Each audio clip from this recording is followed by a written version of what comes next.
जय Hind. Soil pollution और radio active waste के बारे में बातचीत हमने इससे पिछले सेशन में ख़त्म कर दी थी। आज के सेशन में हम बात करेंगे सॉलिड वेस्ट के बारे में। सॉलिड वेस्ट की कहानी क्या है उस सब के बारे में अब हम पढ़ेंगे, बातचीत करेंगे।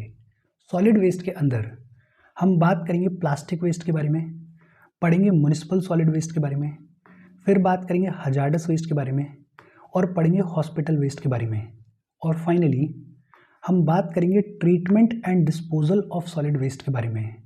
इन सभी चीज़ों के बारे में आज हम पढ़ेंगे, बातचीत करेंगे। देखो शुरू करते हैं। सबसे पहले तो बेसिक सवाल, सॉलिड वेस्ट का मतलब क्या होता है? बेहद सिंपल तौर पे अगर कहें तो जो भी डिस्कार्डेड मटेरियल्स होते हैं, जो भी वेस्ट लाइक मटेरियल होता है, उसी को क्या बुलाया जाता है? उसी को सॉलिड वेस्ट बुलाया जाता है। फॉर एग्जाम्पल न्यूज़पेपर्स होते हैं, केन्स होती हैं, बॉटल्स होती हैं, प्लास्टिक होती है, पॉलीथीन होती है, ये सभी एग्जाम्पल्स हैं सॉलिड वेस्ट का। और ये जो डिस्कार्डेड वेस्ट होता है इसको अलग अलग नामों से जाना जाता है।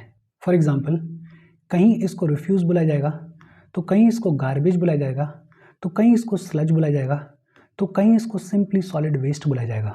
बेहद सिंपल। सॉलिड वेस्ट क्या होता है? ये जितना भी डिस्कार्डेड मटेरियल होता है, ये जितना भी वेस्ट लाइक मटेरियल होता है, इसी को क्या बुलाया जाता है? इसी को सॉलिड वेस्ट बुलाया जाता है। ये जो सॉलिड वेस्ट सब्सटेंसेस होते हैं इनके कई सारे टाइप्स देखने को मिलते हैं। जैसे एक होता है माइनिंग वेस्ट। माइनिंग के दौरान जो वेस्ट जनरेट होता है, जैसे मेटलिक ओर्स होते हैं, जैसे रॉक्स होती हैं, जैसे डिब्रीज होती हैं, ये सब क्या है? ये सब माइनिंग वेस्ट है। एग्रीकल्चरल वेस्ट होता है, जैसे रूट्स होती हैं, जैसे क्रॉप्स की स्टेम्स होती हैं, जैसे डंग होता है, जैसे हे होता है। ये एग्जाम्पल्स हैं एग्रीकल्चरल वेस्ट के। इंडस्ट्रियल वेस्ट होता है, फॉर एग्जाम्पल शुगर मिल्स के अंदर खूब सारा बैगसी देखने को मिलता है। हालांकि अब ये जो बैगसी है इसको एथनॉल ब्लेंडिंग के लिए यूज़ किया जाता है, लेकिन हाँ पहले ये जो बैगसी है ये इंडस्ट्रियल वेस्ट के तौर पर लाया करता था। म्युनिसिपल वेस्ट होता है, जैसे प्लास्टिक है, पेपर है, केन्स हैं, पॉलीथीन है, ये सब एग्जाम्पल है म्युनिसिपल वेस्ट का। पैकिंग वेस्ट होता है, जैसे प्लास्टिक को पैकिंग के लिए यूज़ किया जाता है, पॉलीथीन्स को पैकिंग के लिए यूज़ किया जाता है, एल्यूमिनियम फॉयल को पैकिंग के लिए यूज़ किया जाता है। ये सब एग्जाम्पल्स हैं पैकिंग वेस्ट का। ह्यूमन वेस्ट होता है, ह्यूमन बींग्स का जो फीकल मैटर होता है वो एग्जाम्पल है ह्यूमन वेस्ट का। एनिमल वेस्ट होता है, डंग होता है, एनिमल्स के स्केल्टन होते हैं, ये सब एग्जाम्पल्स हैं एनिमल वेस्ट का। और इसके अलावा radioactive and nuclear waste भी होता है। और ये सब किसकी कैटेगरी में आते हैं? ये सब सॉलिड वेस्ट की कैटेगरी में आते हैं। ये जितने भी टाइप्स हैं सॉलिड वेस्ट सब्सटेंस के, इनमें से जो प्राइमरी हैं उनके बारे में पढ़ लेते हैं। सबसे पहले बात की गई है प्लास्टिक वेस्ट के बारे में। प्लास्टिक हालांकि जब इन्वेंट किया गया तो बड़ा ही यूज़फुल था, प्लास्टिक बड़े ही काम की चीज़ है, लेकिन प्लास्टिक को अब एनवायरमेंटल हजार्ड कंसिडर किया जाता है because of our throwaway culture. हम प्लास्टिक को रीयूज़ नहीं करते हैं, हम प्लास्टिक को रिसाइकल नहीं करते हैं। पॉलीथिन्स हैं, हम उनको कहाँ रीयूज़ करते हैं? पॉलीथिन आई, यूज़ की, फेंक दी। और इसकी वजह से अब ये जो प्लास्टिक है जो कल तक बड़ी यूज़फुल हुआ करती थी, आज भी बड़ी यूज़फुल है, लेकिन अब ये एनवायरमेंटल हजार्ड में कन्वर्ट हो गई है। ये जो प्लास्टिक वेस्ट है इसके जनरेशन के सोर्सेस क्या हैं? एक तो हाउस होल्ड सेक्टर, या फिर ये कहें कि डोमेस्टिक सेक्टर से खूब सारा प्लास्टिक वेस्ट जो है वो जनरेट होता है। जैसे आपके घरों से खूब सारी पॉलीथीन्स जो हैं वो रोड पे फेंकी जाती हैं। और दूसरा इंडस्ट्रियल सेक्टर है, कमर्शियल सेक्टर है, अर्बन सेक्टर है, वहाँ से भी खूब सारा प्लास्टिक वेस्ट जो है वो जनरेट होता है। जैसे हेल्थ डिवाइसेस हैं, फॉर एग्जाम्पल सिरिंज है, फॉर एग्जाम्पल बैंडेज है, वो सब क्या है? वो हेल्थ सेक्टर से डेवलप होने वाला प्लास्टिक वेस्ट है। होटल्स हैं, होटल्स में केटरिंग के टाइम पे पैकिंग की जाती है फूड की, बॉटल सप्लाई की जाती हैं, केन सप्लाई की जाती हैं, वो सब क्या है? वो सोर्स है प्लास्टिक वेस्ट का। एयर एंड रेल ट्रेवल है, वहाँ भी फूड की पैकिंग की जाती है, वहाँ भी बॉटल्स में पानी की सप्लाई की जाती है, वहाँ भी केन्स को सप्लाई किया जाता है। और ये सब क्या है? ये सब सोर्स है जनरेशन ऑफ प्लास्टिक वेस्ट का। ये जो प्लास्टिक वेस्ट है इसके इफ़ेक्ट्स क्या देखने को मिलते हैं? एक तो लैंड जो है वो खराब होती है। प्लास्टिक जब लैंड के ऊपर एक्यूमुलेट होगी, जैसे पॉलीथीन्स हैं और कोई प्लास्टिक की चीज़ें हैं, जब वो लैंड के ऊपर एक्यूमुलेट होती हैं तो लैंड डिग्रेडेशन देखने को मिलता है, सॉइल पॉल्यूशन देखने को मिलता है और अनहाइजीनिक कंडीशंस देखने को मिलती हैं। आमतौर पे अर्बन सेंटर्स में आपने देखा होगा कि ये जो प्लास्टिक है इसका ढेर लगा होता है, कचरे का ढेर लगा होता है और उस कचरे के ढेर की वजह से लैंड डिग्रेडेशन मिलता है, उस कचरे के ढेर की वजह से अनहाइजीनिक कंडीशंस देखने को मिलती हैं। डाइऑक्सिन जो है वो बड़ा ही टॉक्सिक कैंसर कॉजिंग पॉल्यूटेंट होता है और ये जो डाइऑक्सिन है ये बाय प्रोडक्ट है मैन्युफैक्चरिंग प्रोसेसेस का। ये बाय प्रोडक्ट है, जब हम वेस्ट को जलाते हैं तो उस फायर के अंदर बाय प्रोडक्ट के तौर पे रिलीज होता है डाइऑक्सिन। ये जो डाइऑक्सिन है ये फूड चेन में एक्यूमुलेट हो जाता है। ये जो डाइऑक्सिन है ये ह्यूमन बॉडी में एंटर करता है because of consumption of contaminated meat, because of consumption of contaminated dairy products, because of consumption of contaminated fish. और ये जो डाइऑक्सिन है इसकी वजह से कैंसर देखने को मिलता है, इसकी वजह से रिप्रोडक्टिव इश्यूज देखने को मिलते हैं, इसकी वजह से इम्यून सिस्टम डैमेज देखने को मिलता है। तो एक तो ये जो प्लास्टिक है इसकी वजह से हमारी जो लैंड है, हमारी जो सॉइल है वो डिग्रेड होती है, अनहाइजीनिक कंडीशंस देखने को मिलती हैं। दूसरा, डाइऑक्सिन का जनरेशन देखने को मिलता है। डाइऑक्सिन जो कि बेहद टॉक्सिक कैंसर कॉजिंग पॉल्यूटेंट है। जब हम प्लास्टिक्स को जलाते हैं तो डाइऑक्सिन तो रिलीज होता ही होता है, डाइऑक्सिन के साथ में एक कंपाउंड फुरन भी रिलीज होता है। ये जो फुरन है ये बेसिकली C4H4O होता है। अगर मैं ठीक से याद कर पा रहा हूँ तो इस C4H4O को ही फुरन बुलाया जाता है। तो डाइऑक्सिन और फुरन जो है वो रिलीज होते हैं at the time of burning of plastic. ये जो प्लास्टिक है ये फूड स्टफ्स को भी कंटेमिनेट करती है। जब फूड को किसी प्लास्टिक की चीज़ में पैक किया जाता है तो जो टॉक्सिक डाइज होती हैं वो लीच करती हैं और फूड स्टफ में जाके मिल जाती हैं। जो पैथोजेंस होते हैं, जो वायरसेस होते हैं, जो बैक्टीरियाज होते हैं वो फूड स्टफ में ट्रांसफ़र हो जाते हैं और उसकी वजह से कई सारी बीमारियां देखने मिलती हैं। जब इस प्लास्टिक को ओपन एरियाज में डिस्पोज किया जाता है तो इसकी वजह से जो ड्रेन्स होते हैं वो चोक हो जाते हैं। शहरों में, छोटे शहरों में आम तौर पे देखने को मिलता है कि प्लास्टिक का इतना वेस्ट है, इतनी सारी पॉलीथिन्स हैं कि वो नालियों में पड़ी हुई हैं और उसकी वजह से पूरा का पूरा जो ड्रेनेज सिस्टम है वो चौक हो जाता है। सॉइल की जो पोरोसिटी होती है वो ब्लॉक हो जाती है। अब सोचो ये सॉइल है, बढ़िया सॉइल है, लेकिन इसके ऊपर खूब सारा प्लास्टिक वेस्ट पड़ा हुआ है। अब पानी इसके अंदर पेनिट्रेट कर ही नहीं पाएगा। सॉइल की जो पोरोसिटी होती है वो ब्लॉक हो जाती है और जब सॉइल की पोरोसिटी ब्लॉक हो जाएगी तो ग्राउंड वाटर रिचार्ज के प्रॉब्लम्स देखने को मिलेंगे या नहीं मिलेंगे? बट ऑब्वियसली बातें देखने को मिलेंगे। सॉइल में जो माइक्रोब्स हैं उनकी एक्टिविटी में डिस्टर्बेंस देखने को मिलेगा या नहीं मिलेगा? बट ऑब्वियसली बात है डिस्टर्बेंस देखने को मिलेगा। सॉइल की फर्टिलिटी डिटोरिएट होगी या नहीं होगी? बट ऑब्वियसली बात है सॉइल की फर्टिलिटी डिटोरिएट होगी। ज़रूरत क्या है? आज की ज़रूरत है कि हम इको फ्रेंडली और बायोडिग्रेडेबल प्लास्टिक जो हैं उनको डिज़ाइन करें, उनको जनरेट करें और कोशिश करें कि ये जो प्लास्टिक प्रोडक्ट्स हैं इनको ना ही यूज़ किया जाए तो बेहतर है। इनकी जगह पर जो भी ऑल्टरनेटिव्स हैं उनको यूज़ किया जाए। देखो ये जो प्लास्टिक वेस्ट है ये टॉपिक ऐसा है कि इसके बारे में ऑलरेडी ये सारी चीज़ें आपको पता होंगी। प्लास्टिक पॉल्यूशन के बारे में हम अलग से पढ़ेंगे और वहाँ हम और डिटेल में बातचीत करेंगे इस प्लास्टिक पॉल्यूशन के बारे में। लेकिन अब तक जितनी भी बातचीत हमने की है वो एकदम बेसिक लेवल की है। मैं ऐसी उम्मीद कर रहा हूँ कि ऑलरेडी आपको सब पता होगा। हम आगे बढ़ें उससे पहले वीडियो पे लाइक के बटन को दबा दो। लाइक दबाना ज़रूरी है बिकॉज यूट्यूब ऐसे ही फंक्शन करता है। जब आप वीडियो पे लाइक के बटन को दबाते हो तो यूट्यूब वीडियो को कंसिडर करता है और थोड़ा सा पुश कर देता है। तो लाइक का बटन दबा दो, शेयर कर दो अपने सोशल मीडिया हैंडल्स पर, व्हाट्सएप वगैरह पे अपने फ्रेंड्स को। जो भी लोग इसमें इंटरेस्टेड हैं, इससे रिलेटेड पढ़ाई कर रहे हैं, उनको शेयर कर दो। अगर चैनल को सब्सक्राइब नहीं किया तो फॉर श्योर चैनल को सब्सक्राइब कर लो। और अगर आप केपेबल हो, हेल्प करना चाहते हो तो आप हमें हेल्प कर सकते हो by clicking on the join button, या फिर आप कंट्रीब्यूट भी कर सकते हो QR कोड को स्कैन करके। अच्छा, प्लास्टिक वेस्ट की कहानी क्या है वो तो होपफुली आपको समझ में आया होगा। फिर एक मेजर सोर्स है म्युनिसिपल सॉलिड वेस्ट। ये जो म्युनिसिपल सॉलिड वेस्ट है इसमें हाउस होल्ड वेस्ट को भी इंक्लूड किया जाता है। कंस्ट्रक्शन वेस्ट, कंस्ट्रक्शन में जो भी डिवरीज वगैरह जनरेट होती हैं उनको भी इंक्लूड किया जाता है। सैनिटेशन रेजिड्यू जितना भी होता है उसको भी इंक्लूड किया जाता है और स्ट्रीट वेस्ट जितना भी होता है उसको भी इंक्लूड किया जाता है। और जैसे जैसे अर्बनाइजेशन बढ़ता जा रहा है, जैसे जैसे लाइफस्टाइल में चेंजेस देखने को मिल रहे हैं वैसे वैसे ये जो म्युनिसिपल सॉलिड वेस्ट है ये इंक्रीज होता जा रहा है। आपको समझ में आना चाहिए, अर्बनाइजेशन की वजह से, लाइफस्टाइल चेंजेस की वजह से। अब देखो, हर एक प्रोडक्ट जो है वो पॉलीथीन में पैक होकर आता है, हर एक प्रोडक्ट जो है उसमें केमिकल्स यूज होते हैं, हर एक प्रोडक्ट जो है वो कहीं ना कहीं प्लास्टिक से रिलेटेड होता है, प्लास्टिक में पैक होकर आएगा। इन सब की वजह से ये जो म्युनिसिपल सॉलिड वेस्ट है इसके जनरेशन में इंक्रीज देखने को मिल रहा है। डेटा क्या कहता है, 1947 में इंडिया में जो सिटीज और टाउन्स हुआ करते थे वो लगभग 6 million ton of solid waste generate किया करते थे। 1947 में लगभग 6 मिलियन टन जितना सॉलिड वेस्ट जो है वो जनरेट किया गया था सिटीज और टाउन्स के द्वारा।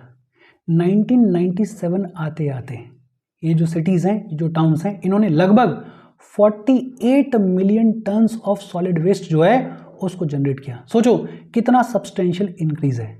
और आज की डेट में भी more than 25% of the solid waste जो है उसको कलेक्ट नहीं किया जाता है। More than 25% of the solid waste जो है वो ऐसे ही कहीं ना कहीं डंप किया जाता है, डिस्पोज किया जाता है। उसकी वजह से अनहाइजीनिक कंडीशंस देखने को मिलती हैं, उसकी वजह से नेगेटिव इफेक्ट्स देखने को मिलते हैं। 70% इंडियन सिटीज आज भी ऐसी हैं जिनके पास में ये जो सॉलिड वेस्ट है इसको ट्रांसपोर्ट करने के लिए और इसको सेफली डिस्पोज करने के लिए एडुकेट फैसिलिटीज अवेलेबल नहीं है। 70% इंडियन सिटीज आज भी ऐसी हैं। सोचो डेटा कितना स्टार्किंग है। डेटा दिखाता है कि सॉलिड वेस्ट मैनेजमेंट की जो सिचुएशन है वो हमारी कंट्री में बेहद खराब है। 25% सॉलिड वेस्ट, 25% से भी ज़्यादा सॉलिड वेस्ट आज भी कलेक्ट ही नहीं किया जाता है। और 70% इंडियन सिटीज़ ऐसी हैं जिनमें ये जो सॉलिड वेस्ट है इसको ट्रांसपोर्ट करने की और सेफली डिस्पोज करने की एडुकेट कैपेबिलिटी ही नहीं है, एडुकेट फैसिलिटी ही नहीं है। म्युनिसिपल सॉलिड वेस्ट, इससे रिलेटेड रूल्स एंड रेगुलेशंस क्या कहते हैं उस सब के बारे में आगे चलते हम पढ़ेंगे। लेकिन हाँ, म्युनिसिपल सॉलिड वेस्ट की बेसिक लेवल पे कहानी क्या है वो हमने देखी। फिर इसके बाद हजार्डस वेस्ट। हजार्डस वेस्ट के अंदर बात होती है पुरानी बैटरीज के बारे में, बात होती है शू पॉलिश के बारे में। ये जो शू पॉलिश होती है इसमें खूब सारे केमिकल्स को यूज़ किया जाता है। पेंट टिन्स होती हैं, पेंट के जो ढक्कन होते हैं, जो डब्बे होते हैं, वो पेंट तो हो गया लेकिन पड़े रहते हैं। पेंट में भी केमिकल्स यूज़ किए जाते हैं और फिर जो डब्बा होता है पेंट का वो भी वेस्ट के तौर पे होता है। ओल्ड मेडिसिन जो होती हैं, पुरानी मेडिसिन जो होती हैं, जो बॉटल्स होती हैं, जो मेडिसिन की डिवाइसेस होती हैं, वो सब हजार्डस वेस्ट में आती हैं। हजार्डस वेस्ट के अंदर अगर इंडस्ट्रियल वेस्ट की बात करें तो मेटल देखने को मिलता है, केमिकल्स देखने को मिलता है, पेपर देखने को मिलता है, पेस्टिसाइड्स देखने को मिलता है, डाई वगैरह देखने को मिलती है। केमिकल्स की अगर बात करें तो मरकरी देखने को मिलता है, साइनाइड वगैरह देखने को मिलता है। ये सब क्या है, ये सब हजार्डस वेस्ट है। ये ऐसा वेस्ट है जिसकी वजह से सिग्निफिकेंट नुकसान होता है। और इंडिया में लगभग 7 million tons of hazardous waste जो है वो जनरेट किया जाता है। और ज़्यादातर हजार्डस वेस्ट जो है वो जनरेट होता है आंध्र प्रदेश में, बिहार में, उत्तर प्रदेश में और तमिलनाडु में। और फिर बात आती है हॉस्पिटल वेस्ट के बारे में। हॉस्पिटल में बहुत सारे केमिकल्स को यूज़ किया जाता है, जैसे फिनॉल्स को यूज़ किया जाता है, फॉर्मेल्डिहाइड्स को यूज़ किया जाता है क्लीनिंग वगैरह के लिए। और फिर मरकरी, थर्मोमीटर्स वगैरह में मरकरी को यूज़ किया जाता है। अब जब ये फिनॉल्स यूज़ किए जा रहे हैं, जब ये फॉर्मेल्डिहाइड्स यूज़ किए जा रहे हैं, जब इनका काम हो जाएगा, जब ये वेस्ट हो जाएंगे तो फिर ये सिग्निफिकेंटली हजार्डस हो जाते हैं। हॉस्पिटल में सिरिंजेस देखने को मिलती हैं, बैंडेजेस देखने को मिलते हैं, बॉडी फ्लूइड्स देखने को मिलती हैं, डिस्कार्डेड मेडिसिन देखने को मिलती हैं, मेडिसिनल डिवाइसेस देखने को मिलती हैं। अब सोचो कोई सिरिंज है, किसी एक इंसान पर यूज़ की गई है, ये सिरिंज अगर गलती से किसी दूसरे इंसान पर यूज़ कर ली जाए या किसी बच्चे के हाथ में लग जाए तो कितना सिग्निफिकेंट डैमेज कॉज कर सकती है, कितनी सारी बीमारियां स्प्रेड हो सकती हैं इसकी वजह से। तो ये जो सिरिंजेस हैं ये बड़ा ही सिग्निफिकेंट हॉस्पिटल वेस्ट है, इनको सेफली डिस्पोज करना बेहद इंपॉर्टेंट हो जाता है। ये जो हॉस्पिटल वेस्ट होता है ये बहुत ही ज़्यादा इन्फेक्टियस होता है और ये बहुत डेंजरस हो सकता है अगर इसको प्रॉपरली मैनेज ना किया जाए। ये जो हॉस्पिटल वेस्ट है, इस वेस्ट को सेग्रीगेट कैसे किया जाएगा, इसको कलेक्ट कैसे किया जाएगा, इसको ट्रीट कैसे किया जाएगा और अल्टीमेटली इसको डिस्पोज कैसे किया जाएगा, उसके बारे में बात करते हैं biomedical waste handling and management rules of 1998। Biomedical waste handling and management rules of 1988 बात करते हैं इस हॉस्पिटल वेस्ट के बारे में, बात करते हैं कि इस वेस्ट को सेग्रीगेट कैसे किया जाएगा, कलेक्ट कैसे किया जाएगा, ट्रीट कैसे किया जाएगा और डिस्पोज कैसे किया जाएगा। इजी और सिंपल सी बातचीत है। देखो हम इन जनरल बात कर रहे हैं, जनरल टर्म्स में बात कर रहे हैं कि ये जो सॉलिड वेस्ट है इसकी कहानी क्या है। सवाल आता है कि ये जो सॉलिड वेस्ट है इसको ट्रीट कैसे किया जाता है, इसको डिस्पोज कैसे किया जाता है। कई सारे मेथड्स देखने को मिलते हैं। एक देखने को मिलता है ओपन डंप्स वाला मेथड। ओपन डंप्स नाम से ही क्लियर है, ऐसे अनकवर्ड एरियाज जिनमें सॉलिड वेस्ट को डंप किया जाता है। अनकवर्ड एरियाज जिनमें सॉलिड वेस्ट को डंप किया जाता है उनको बुलाया जाता है ओपन डंप्स। ये जो वेस्ट होता है ओपन डंप्स में ये अनट्रीटेड होता है, ये अनकवर्ड होता है और ये जो वेस्ट होता है इसको सेग्रीगेट भी नहीं किया जाता है। और क्योंकि अनकवर्ड है तो ये जो ओपन डंप्स होते हैं इनमें खूब सारे फ्लाइज का जनरेशन देखने को मिलता है, खूब सारे रेट्स का जनरेशन देखने को मिलता है, खूब सारे इंसेक्ट्स का जनरेशन देखने को मिलता है, खूब सारे वायरसेस का, बैक्टीरियाज का जनरेशन देखने को मिलता है। और ये जो ओपन डंप्स में वेस्ट को डंप करने की आदत है इसको हमें फेज आउट करने की ज़रूरत है, इसको हमें ख़त्म करने की ज़रूरत है। और आमतौर पे शहरों में भी और गांव में भी जो सॉलिड वेस्ट है उसको डिस्पोज करने के लिए, उसको डंप करने के लिए जो मेथड चलता है वो यही चलता है, ओपन डंप्स का ही सिस्टम चलता है, जो कि अपने आप में ख़राब मेथड है, जो कि अपने आप में ख़राब तरीका है। दूसरा मेथड देखने को मिलता है लैंडफिल्स का। ज़्यादा फर्क नहीं है ओपन डंप्स और लैंडफिल्स में, फ़र्क सिर्फ इतना है, लैंडफिल में क्या होता है, पिट होती है, एक गड्ढा होता है जिसको ग्राउंड में खोदा जाता है और इस गड्ढे में जो भी गार्बेज होता है उसको डंप किया जाता है और गार्बेज को डंप करने के बाद ये जो पिट होती है इसको कवर कर दिया जाता है। कवर कर दिया जाता है, उससे क्या होता है कि जो फ्लाइज हैं, जो रैट्स हैं, जो इंसेक्ट्स हैं वो अब ब्रीड नहीं कर पाते हैं, वो अब ग्रो नहीं कर पाते हैं इन लैंडफिल्स में। हर दिन ये होता है कि गार्बेज आएगा, गार्बेज को लैंडफिल में डंप कर दिया जाएगा और फिर वो जो लैंडफिल है उसको सील कर दिया जाएगा। जब ये लैंडफिल जो है पूरी तरीके से भर जाती है तो फिर इसको थिक लेयर ऑफ सॉइल से कवर कर दिया जाता है, थिक लेयर ऑफ सॉइल से कवर कर दिया जाता है और उसके बाद ये जो एरिया है इसको पार्किंग लॉट के तौर पे यूज़ किया जा सकता है, इसको पार्क के तौर पे यूज़ किया जा सकता है। लेकिन प्रॉब्लम क्या है लैंडफिल्स में? लैंडफिल्स में प्रॉब्लम ये है कि एक तो वेस्ट का सेग्रीगेशन नहीं किया जाता है, वेस्ट को सेपरेट नहीं किया जाता है और दूसरा ये जो लैंडफिल्स हैं ये ग्राउंड वाटर को कंटेमिनेट करती हैं, ये सॉइल को कंटेमिनेट करती हैं वाया लीचिंग। भाई पानी आया, पानी के साथ में ये जो लैंडफिल वाला वेस्ट है ये ज़मीन के और अंदर चला गया, ग्राउंड वाटर कंटेमिनेट हो गया, सॉइल कंटेमिनेट हो गई। तो ये जो लैंडफिल है ये एक सेंस में कुछ हद तक ठीक मेथड है, बिकॉज इसमें जो फ्लाइज होती हैं, जो रेट्स होते हैं, जो इंसेक्ट्स होते हैं वो ब्रीड नहीं कर पाते हैं, वो ग्रो नहीं कर पाते हैं। लेकिन प्रॉब्लम क्या है, इसकी वजह से जो ग्राउंड वाटर है वो कंटेमिनेट हो जाता है, जो सॉइल है वो कंटेमिनेट हो जाती है। इसके अलावा तीसरा मेथड देखने को मिलता है सैनिटरी लैंडफिल्स का। ज़्यादा अलग नहीं है लैंडफिल से। होता क्या है सैनिटरी लैंडफिल्स में, ये जो सैनिटरी लैंडफिल्स होती हैं ये बनाई जाती हैं इम्परमेबल सॉइल के ऊपर, ऐसी सॉइल के ऊपर जहाँ पे लीचिंग पॉसिबल नहीं होती है। और इनको बनाने के लिए इम्परमेबल मटेरियल जैसे प्लास्टिक और क्ले को यूज़ किया जाता है। जैसे आपने गड्ढा खोद दिया और ये जो गड्ढा है यहाँ पे अपने प्लास्टिक या फिर क्ले की कवरिंग कर दी, तो अब होगा क्या, जो भी वेस्ट डाला जाएगा वो जो वेस्ट है वो लीच नहीं कर पाएगा और इसकी वजह से लीचिंग की जो प्रॉब्लम है वो सॉल्व हो जाती है। ये जो सैनिटरी लैंडफिल्स होती हैं ये ज़्यादा हाइजीनिक होती हैं। देखो थोड़ा थोड़ा इंप्रूवमेंट है। ओपन डंप्स में तो क्या हो रहा है कि सॉलिड वेस्ट को डंप किया जा रहा है और वो जो ओपन डंप है उसको कवर भी नहीं किया जा रहा है और इसकी वजह से खूब सारी बीमारियां जो हैं वो फैल सकती हैं। फिर लैंडफिल में क्या हो रहा है कि जो गड्ढा है उसको ग्राउंड में खोदा गया है लेकिन उसको कवर किया जा रहा है, कवर किया जा रहा है तो ये जो फ्लाइज हैं, ये जो रेट्स हैं, ये जो इंसेक्ट्स हैं ये ब्रीड नहीं कर पाते हैं। लेकिन इसमें समस्या क्या है, समस्या ये है कि ये ग्राउंड वाटर और सॉइल को कंटेमिनेट करता है। इसके ऊपर इंप्रूवमेंट किया गया और सैनिटरी लैंडफिल्स की बात की गई। सैनिटरी लैंडफिल्स में क्या होता है, एक तो ये जो सैनिटरी लैंडफिल्स होती हैं इनको इम्परमेबल सॉइल के ऊपर बनाया जाता है, दूसरा इनको बनाने के लिए इम्परमेबल मटेरियल को यूज किया जाता है। इसकी वजह से क्या होता है, इसकी वजह से एक तो लीचिंग नहीं होती है और दूसरा ये जो सैनिटरी लैंडफिल्स होती हैं ये ज़्यादा हाइजीनिक होती हैं। इसके अलावा इंसिनरेशन प्लांट्स होते हैं। इंसिनरेशन का मतलब क्या होता है, incineration is a process of burning waste in large furnaces at high temperature. जो वेस्ट होता है उसको हाई टेम्परेचर के ऊपर जलाया जाता है। ये जो प्रोसेस होती है इसको इंसिनरेशन बुलाया जाता है। और जो भी रिसाइक्लेबल मटेरियल होता है उसको सेपरेट कर लिया जाता है।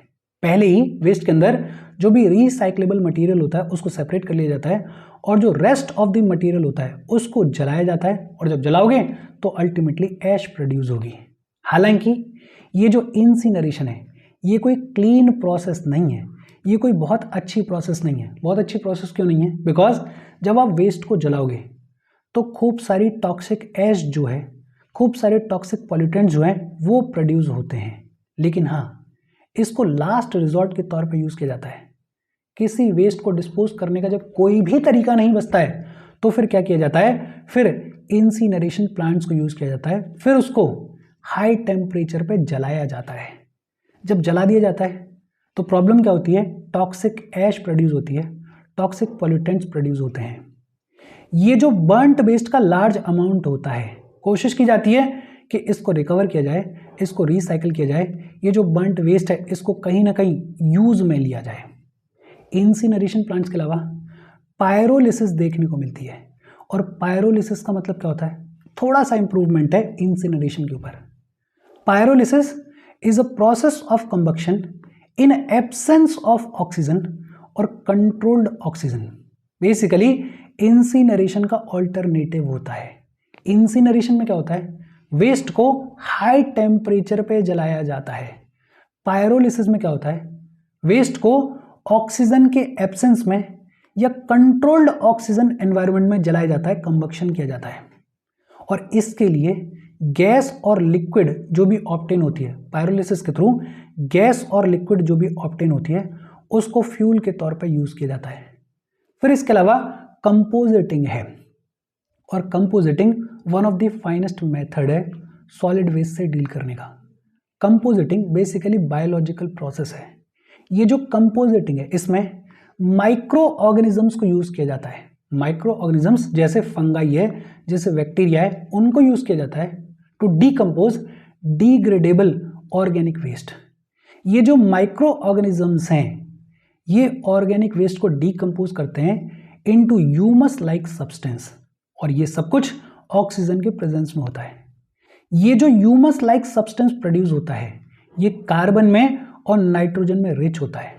ये जो ह्यूमस लाइक सब्सटेंस प्रोड्यूस होता है it is an excellent medium of plant growth. Plant growth का एक्सीलेंट मीडियम है। ये जो ह्यूमस लाइक सब्सटेंस है ये सॉइल की एबिलिटी को इंक्रीज करता है टू होल्ड वाटर। इसकी वजह से सॉइल जो है वो ज़्यादा प्लांट न्यूट्रिएंट्स को रिटेन कर पाती है। This is one of the finest method. देखो हो क्या रहा है, ओपन डंप्स आपको समझ में आता है। लैंडफिल्स में क्या हो रहा है कि जो भी गार्बेज है उसको डंप किया जाता है और लैंडफिल को कवर कर दिया जाता है। इससे होता क्या है कि बीमारियां नहीं फैलती हैं। लेकिन इसमें प्रॉब्लम क्या है? ये ग्राउंड वाटर और सॉइल को कंटेमिनेट करता है। इसके ऊपर इंप्रूवमेंट के तौर पे सैनिटरी लैंडफिल्स, और उनमें क्या होता है जो इम्परमेबल सॉइल होती है उसके ऊपर सैनिटरी लैंडफिल्स को बुलाया जाता है, जिसकी वजह से लीचिंग की प्रॉब्लम सॉल्व हो जाती है और ये ज़्यादा हाइजीनिक होता है। इंसिनरेशन प्लांट्स का मतलब, इंसिनरेशन का मतलब बेसिकली जो वेस्ट होता है उसको हाई टेम्परेचर पर जलाया जाता है।